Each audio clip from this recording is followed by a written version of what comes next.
out of your head. And then, you know, on every month, every quarter, every year, you could look at sort of higher level things, whether it's your quarterly goals, yearly goals, kind of your roadmap for your life for the next 4 or 5 years, or really high level stuff like your mission, vision, purpose, that type of stuff.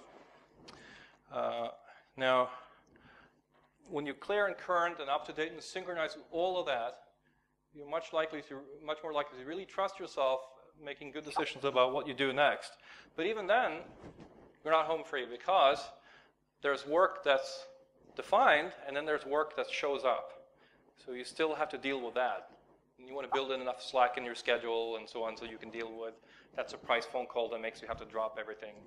How many of you have had that type of phone call the last month that made you go, oh my shit? Yeah, cool. Okay, so yeah, and so if your schedule is completely packed, then life gets sort of chaotic. But if everything is really organized otherwise, that was the first thing I noticed with GTD is actually crises. I could handle. I get a lot of those things because of being an entrepreneur and so on. There's surprises all the time, but I think for most of us, we have a lot of those unexpected events. And the more organized you are, the more easily you can handle those things, because you know where you put something, you can find things. You know, if you need to call Tom, you know where his number is, etc.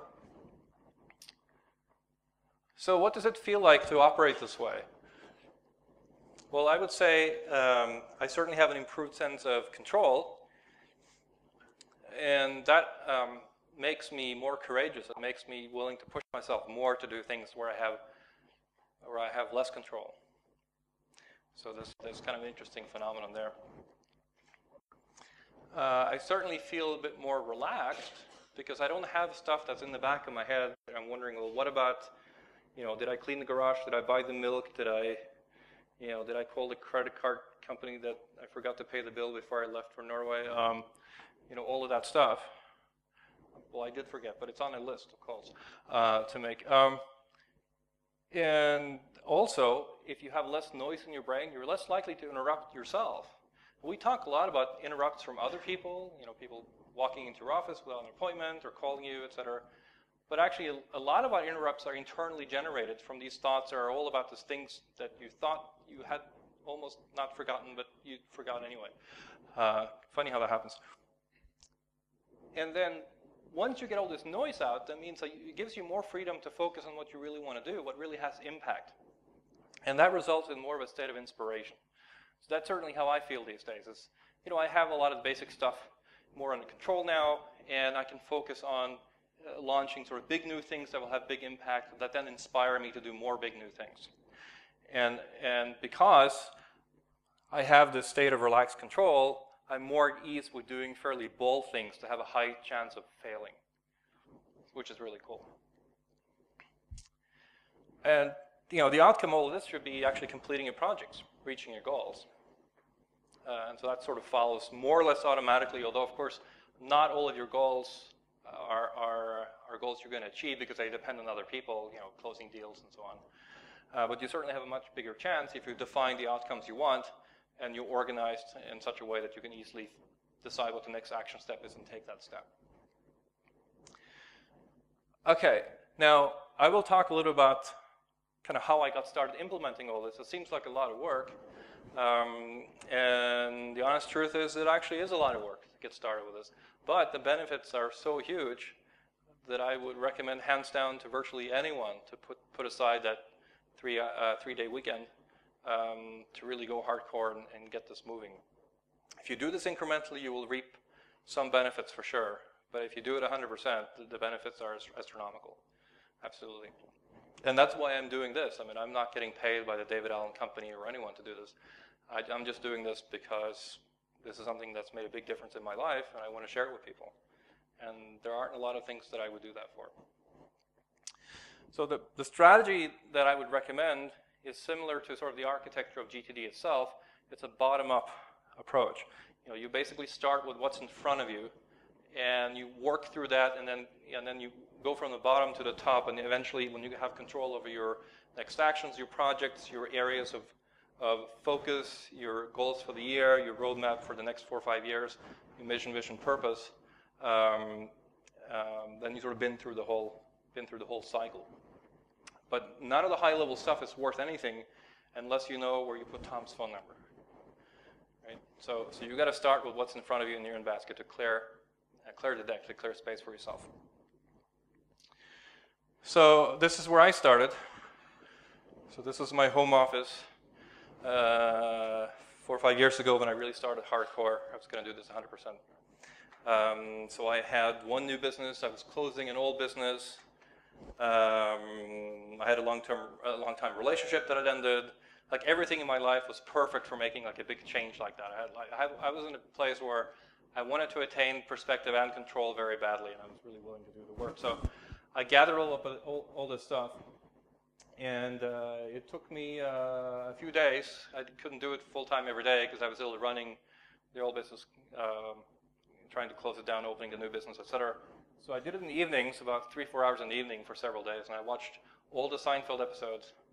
That's how I got through that, and I basically went through boxes and boxes of stuff, threw away about 1/3 of all my old files, and rebuilt a huge filing system. I have way more stuff than most people are going to have, because most of you are just going to deal with stuff at home. But if you extend this to work and home, as you should, it's a bit more work.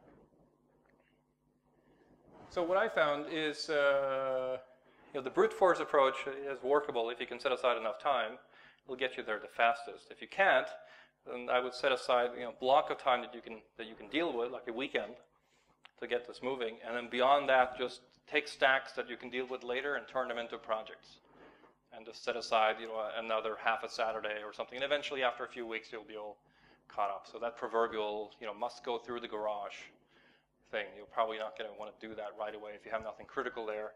But if you get your home office all set up and your office at work set up, the garage can sort of be a someday maybe project. And at some point, you'll decide, well, I'm not going to go to Egypt for a week. I'm just going to go through the garage. No? You'll probably do it in smaller chunks, right? But the point is you can chunk this stuff up if you prioritize a little bit. But the more complete the system is, the more you trust it. And the more you trust it, the more you'll use it, and the more effective you'll be. So there are some items that won't fit in your in-basket. Like pieces of furniture you don't know what to do with, and that is not really a piece of paper. What I do is, I just basically put it somewhere, like in storage, and I just put a note to myself and put it in my in-basket that said, deal with the old rocking chair or whatever. Okay, I didn't really have a rocking chair, I just made that up, but like sofa or, yeah. So, and then also you're going to generate a lot of trash. So don't underestimate the size of the trash bin you will need, the number of trips you will have to make to get rid of crap that you don't need anymore. And that's enormously liberating, by the way, when you make that decision to throw something away. It frees up a lot of energy you would otherwise waste. So organizing for me meant rebuilding folders on my computer, to make everything consistent. So I knew where all my electronic files were, as well as dealing with my physical filing system, which initially for me was like 5 filing cabinets. For most of you, it might be like 1 or maybe like a drawer. So it won't be that bad. Every year, by the way, the David Allen Company has recommended in their seminars that you go through and you purge your filing system for files you no longer need, that need to be archived or thrown away. So I went from 5 to 3 to 2 filing cabinets to 1 to 2 little drawers with wheels on them that I have now. So.